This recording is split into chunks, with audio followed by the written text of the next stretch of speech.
ભાવનગર શહેરમાં બેંક લોનના નામે મોટું કૌભાંડ સામે આવ્યું। નીલમબાગમાં સ્ટેટ બેંક ઓફ ઇન્ડિયામાં વર્ષ 2023થી 2025 દરમિયાન પ્રધાનમંત્રી રોજગાર સર્જન કાર્યક્રમ અંતર્ગત લઘુ ઉદ્યોગ માટે આપવામાં આવેલી લોનમાં ગેરરીતિ આચરી કુલ ₹1.35 કરોડથી વધુની છેતરપિંડી કરવામાં આવી હોવાનું બહાર આવ્યું છે।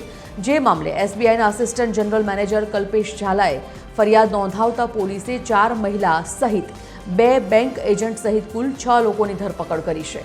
તમામ આરોપીઓને કોર્ટમાં રજૂ કરીને રિમાન્ડ મેળવવા માટે પ્રક્રિયા હાથ ધરાઈ છે। નીલમબાગ પોલીસ સ્ટેશનમાં જે એસબીઆઈ જે બેંક આવેલી છે તેના જે મેનેજર શ્રી કલ્પેશ ઝાલા સાહેબ નીલમબાગ પોલીસ સ્ટેશન આવી અને 1 કરોડ અને 35 લાખની જે ઉચાપત અને વિશ્વાસઘાતની જે છે એક ફરિયાદ દાખલ કરાવેલી છે, જેમાં 4 મહિલા અને 2 પુરુષ જે એજન્ટ છે તેના વિરુદ્ધ ફરિયાદ દાખલ કરવામાં આવેલી છે। આ કામે 4 જે મહિલા જે છે અને જે 2 એજન્ટ છે તેના પોલીસ દ્વારા અટક કરવામાં આવેલા છે અને નામદાર કોર્ટમાં રજૂ કરી રિમાન્ડની માંગણી કરવામાં આવનાર છે।